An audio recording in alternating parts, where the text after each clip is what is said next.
Yes, and also the former legal advisor of this community, Chief Barrister Ichi Ichi Atinga Woma, I na swagin no. Okay, Mamlora. I am Chief Doctor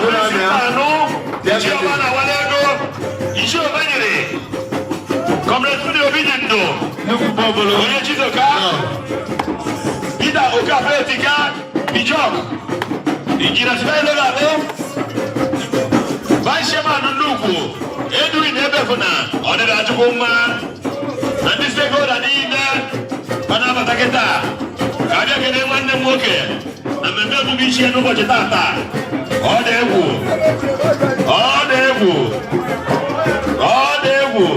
No. Okay, Mamulora.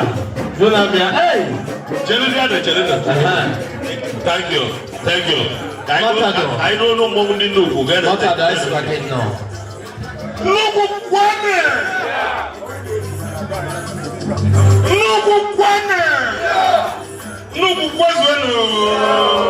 Hey! Oh, yeah. Ichi. Ekweme uzo were na mkpọrọ ọgbọrọ ya Dr.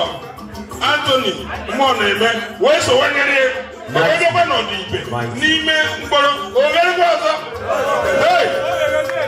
iwe dị mma amaka iwe dị mma ruo anyị aka wepụtara iji wee bụ ichi ya nwa ichicha anyị ya nọkwa na low table ligotere na high table ọgbọrọ ya ọzọ dị n'obu asọmpi ya dịrịcha ma ọnụ Nnukwu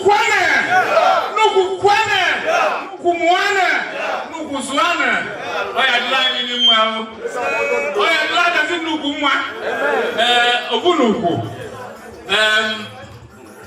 dim a na-eti ụja ndị iro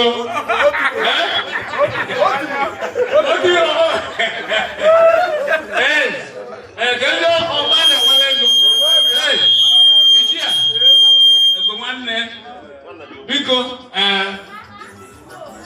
Dr. Anthony Muoneme Ogunukwu ekwuchakwana n'ime niile abata m ebe a n'anya n'aka anyị n'anya n'aka ekpe pụ ụmụnne ka ha nọghị aka na-abụ otu aka Nnukwu pụta wee na ọhụrụ aka na-abụ edego m anya bụ ndị nze Ichi ka ha nọ nso na-eche gị ka gba ka ihe esi wee mee ndị nze ọ gwara nọ n'ime ụlọ anyị bịagoghị n'ụtụtụ mee omenala anyị bịaziri ka anyị gba osi anyị nwere ị ga-ejelu anyị nwere ịkara aka anyị ma mụ nwaanyị na-etipụta ka Nnukwu anyị chọrọ quality member so I think he's a quality member that's why I didn't get one ị ga-echi ka nka ihe ese ka nka ụzọ ahụ rere na ọ ga-ere na-eje no thank you very much maka ịgbazi aka obi dị ya yes akwụkwọ nne ya n'olebe ibe anyị ụmụ kwatara nnukwu Nnukwu kwanyị president Ogunu esa n'ọzọ dị n'okwu edini atụwa n'ilu iche eze aka ibi ya iche ogo nwanne unu zuru ezu ndị ofe obi tụpụrụ etu ebe a ahụ ka afụ si asa ncha chairman ndị toro n'ebe a so ịbụ na obi dị m aṅụrị nne n'afọ a na gwa na gbọnsọ ịbụ na ihe mbe nnọọ abịa chepụrụ ka anụ ala mgbazi akụrụ na-emeghị ike my brother omemụtụ ihe onye ga-eri orie ihe ka nwa ya sọ o zuru ezu aje futekwe Thank you very much. I get a Nnukwu plan. Can I chairman Nico Village? Madigo Ike Melo. Yes, no. Yes. Obona. Chairman will be called a the general chairman will be called a H grade. That is Nnukwu. Man, they are going to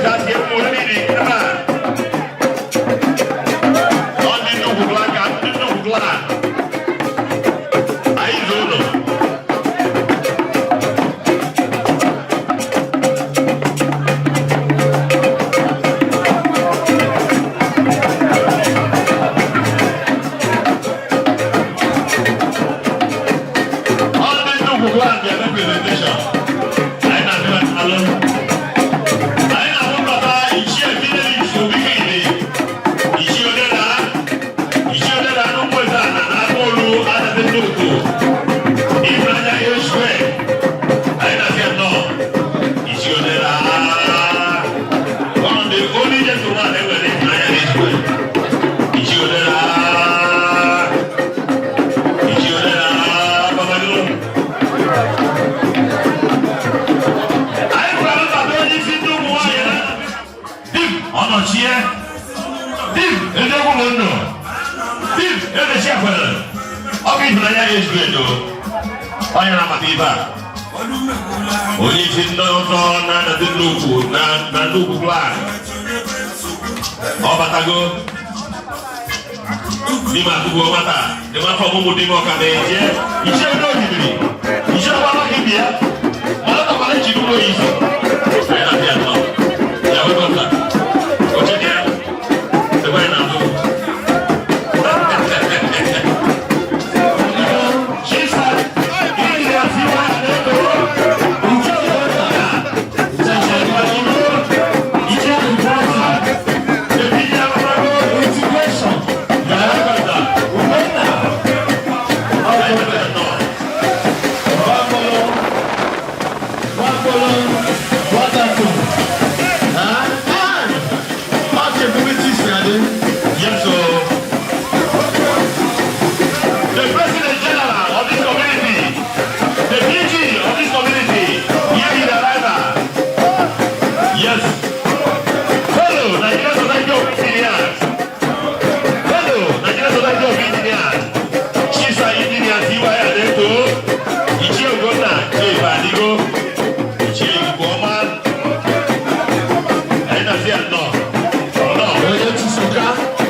Thank you very much.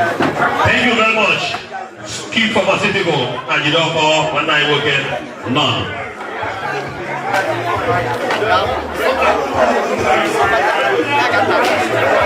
Yes, we will be in Nnukwu. Onye bi nọ n'ọgbọ kịta abịa ka kene Dr. Tony Muoneme na mmemme anyị nọ n'elu. Ogbuebi nọ n'ugwu nọ n'ọgbọ. Ọ sị ga-abịa kene Dr. Tony Muoneme na mmemme anyị nọ n'elu ya. Eze anọ yiri ndị ya. Eze anọ ugbo na-abọ. Chiye ugbo na-ekwuru ọbịa. Eze anọ nwanne Amaka. Yes, sir. Yes, I live quiet in a gate. Another Ichi title holders coming in their numbers. May I use this opportunity to recognize the presence of the chair Dr. N.D. Okwesili, the chair Udodile, and also may I also use this opportunity to recognize the presence of Ichi Valentine Ojako,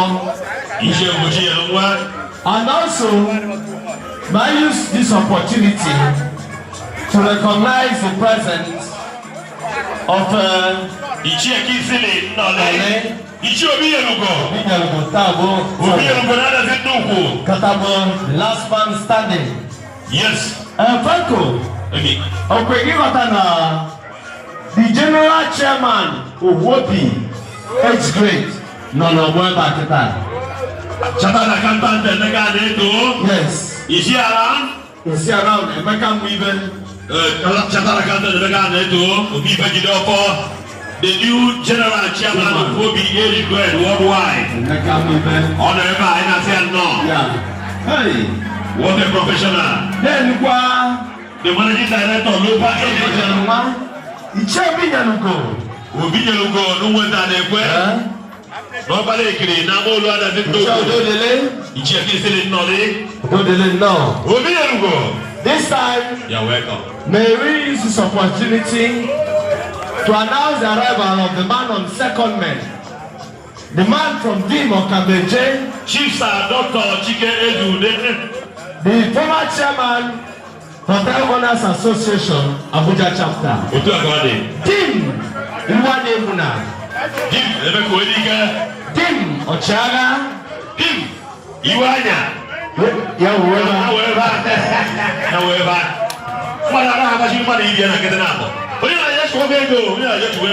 Ichi Ododile. Ichi Doctor. Ending. Ododile. Ichi Ajuba. Ajuba si bewa na moji.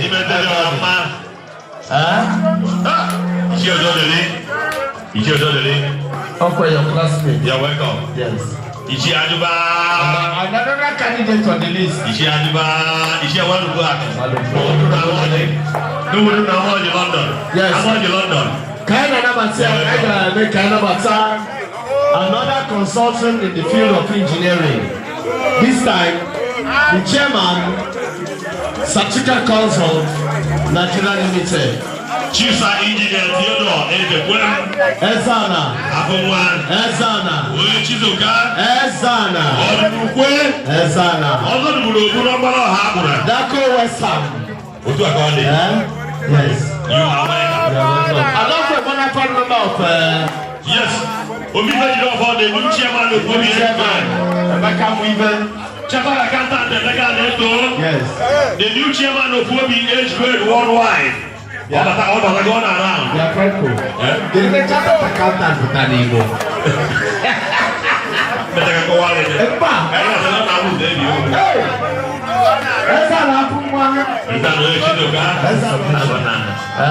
Also, now one of the Ezana will wear money. Franco, you can't answer my question. Chapter accountant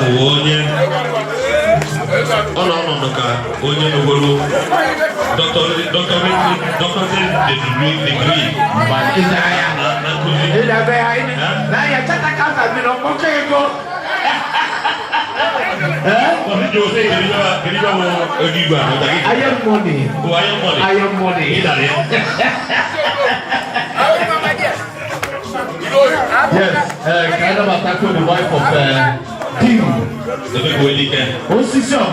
Yes. This is Edmude. Ayo nasi ano, ada niku biano. Kamu leno, ya welcome. No. Yes, on the fast wago. Anda pun dah tahu tak? Abang also. Tahu tak?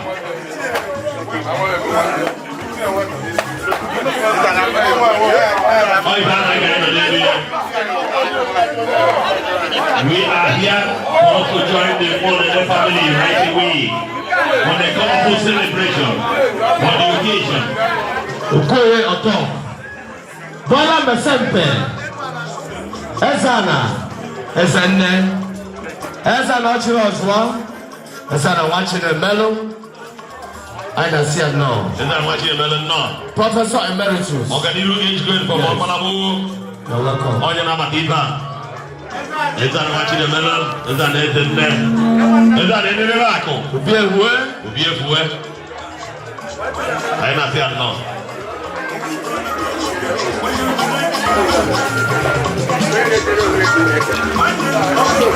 Yes, I can go cheap. I can officially. Is that not my law? Is that not what your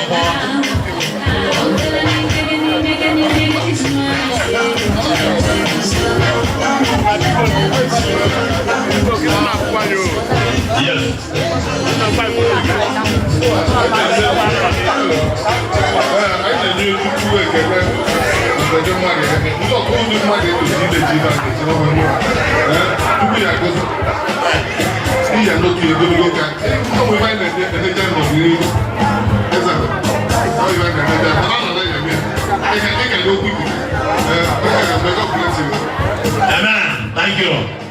Frank, I'm going to put on one day. Okay, I'm going to be. Don't you be? I'm going to go. I'm going to go.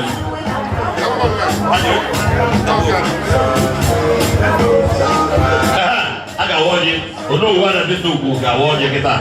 But you work completely. I think you actually can. Never was in the data. Never know was one time. You were Ichi. Never Quenya. Now you take the neighbor. This or whatever. I will see. I make a near. What's the abico? Have you no line? The moment I get the most in the time. And then, you do. No. And you know, Bereba. I'm going to have a do. You have another Kahana will do. As you know, I didn't move the one more. Kill it goes on your corner. Goes you did. And goes in for time. Get a sinker. I know here. Onya you do. You don't assume no I did teach. You don't know what I was. You don't know what I want to do. Kill na biko. I have a point when I see any in the memo. Umwadi bife. Ya no dia. No no kufa kaina. Ana hapo kwa John. Kunya mutalo. Doctor. Na ya no dia. Ndio zani ne bondi ne chelo. Nibe Muoneme na Nnukwu dibe ezigbo echiche abịa n'ọjị. Ka anyị na-amụkụfa anyị na-asịba ndị ọzọ anyị elefọ abiko agụkụwefa.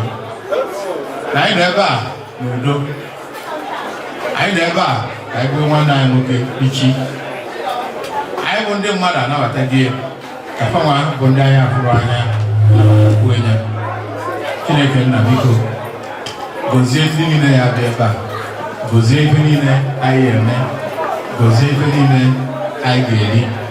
Anyị wazi ozi ya wee tinyere ya, anyị na-ayị ya, anyị taa anya ka anyị tata ndụ, tata ịfụnanya, tata udo, tata ọganihu site na Kraịst onye nwe anyị. Onye ụwa na-ezi Nnukwu eze na-eze Chinedu ka ọ gọkọ olele.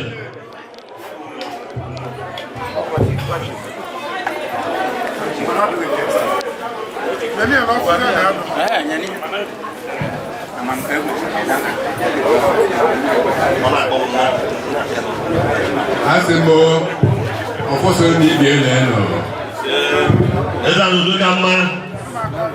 Eza n'eze chi ekwela. Eza n'udo n'echi ibe. Ọfọtụrụ na ibi ya na-edo. Ichi omenye, Ichi odo ohimiri. Ichi ọgbara maka ibi ya. Eza n'omibe jide ọfọ. Eza na nke Chukwu kwuru nya ya eme. Okukuru ọkụ. Eza na eze abụrụ kwe. Okukuru ọkụ. N'elu ụkwụ. N'elu ụkwụ. Ụmụ eze onye ibi. N'etiti vileji na Nnukwu land na ndị Nnukwu. Ọ batago obi nwanne H-square. Ọ batago.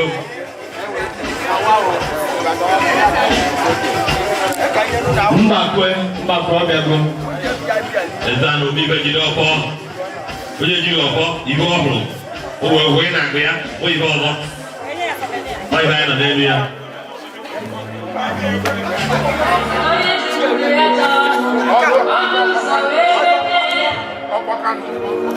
Yes, Ichi a onye ga-eze agụ from Ugbo, na ọgbọga Ugbo, bara ebe a kịta nnọọ. Anyị na-akpọ baba deputy, onye isi ndị ọzọ na-adazi ndị ugwu niile, the deputy, the PG emeritus, Chipen Enemọ Ezana Obiari Chie. Yes.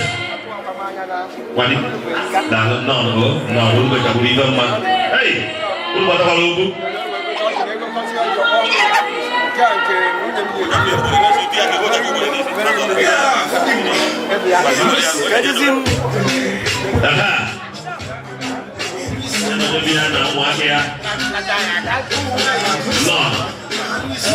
Hey! Okay, well, I thank you. Well, yeah. Thank you very much. I don't know what happened.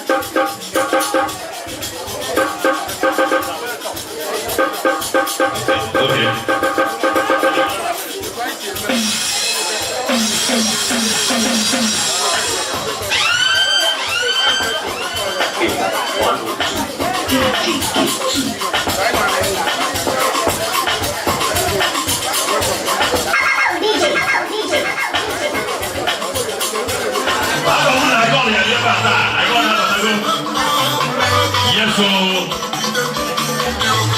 I got to buy. I come rubber. Fine. That doesn't know. I know when you get on Bobo, I was sick. I be Keneu. Na Ichi. I got to get on you. You gonna go Arike. Na Ichi Kanka. Nnukwu n'afa Jesus. Nke a behind the na-asụ daarụ.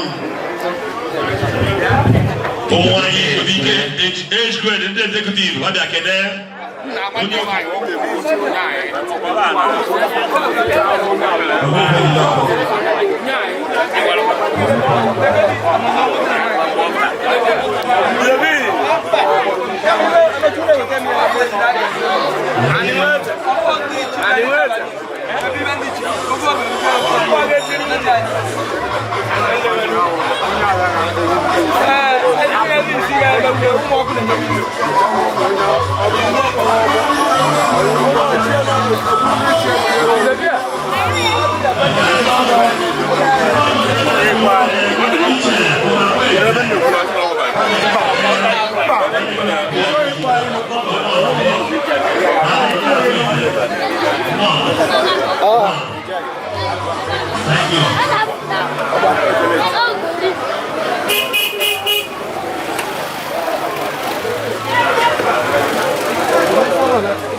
Look up, and the make a in there.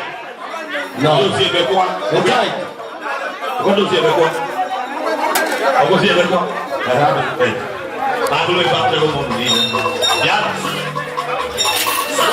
Yes, I'll be going again. Let's see a family. Doctor, then I go to Alabia. Okay, the Miana, I'm over and I'm over. Yes. The family we are not originated from. The Eke family. Yes. Mmemme ọ na-emeta akamụ ibe ụparị ibe obi aṅụrị Ichi ka ọ na-ekwu agụ ofu agụ ịbụ agụ ịtọ ekpere na ekpere isi ebula nke a bụ mbido nke na-esu ya aka so na anyị nụ ya anyị kwụ ya n'azụ nke ọhụrụ ọ na-eme ndị nna ochie nụ ya onwegodu ka o si wee dị nsogbu adịghọ anyị nụ ya taa sị na o nwere ọjọọ anyị nụchara ya amụcha so wee na-esi Chineke ka ọ gọzie ezinụlọ ya gọzie aka ọrụ ya ibe niile ọ na-eme onye ọbụla bịara ebe a n'ụbọchị nke taa ana m asị Chineke ya gọzie ya dịka ụbọchị tata si wee chapụ achapụ Chukwu ya eme ebere onye ọbụla bịara ebe a ụkwụ olu ji bịa dịchapụ mma mana ana m asị Chineke ya mee ebere nke onye ọbụla ya eji wee nachiri ya aka mma n'aka Jizọs Kraịst bụ onye nwe anyị The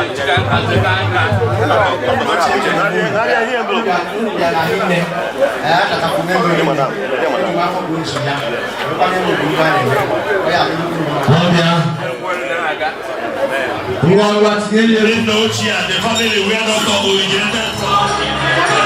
Ladies and gentlemen, you can grab by yourself. You can see for yourself. Hey! Doctor, come on, appreciate what I can watch today.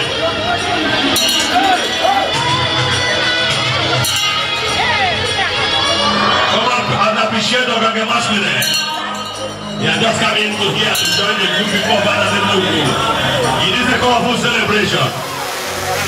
Hey, Nnukwu.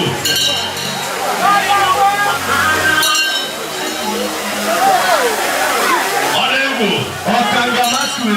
18th day of January 2025. All of you, Chiwetugo family, John Muoneme family. And all of you, Adazi Nnukwu. Okanga masculine. Hey! Nnukwu. What a colorful celebration. Ladies and gentlemen, you can see it yourself. We are into on the kingdom. For us to enjoy ourselves.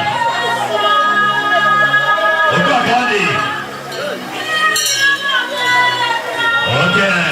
This is just the beginning. And so, ladies and gentlemen, hey! This is just the beginning.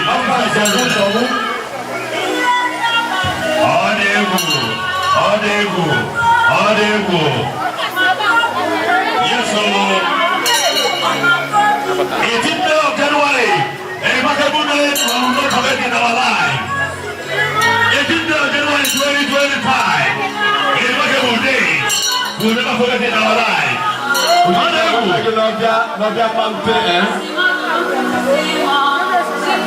Okanga masculine.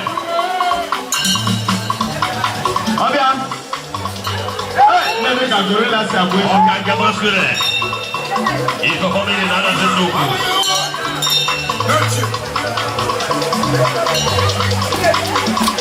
Hey! I'm going to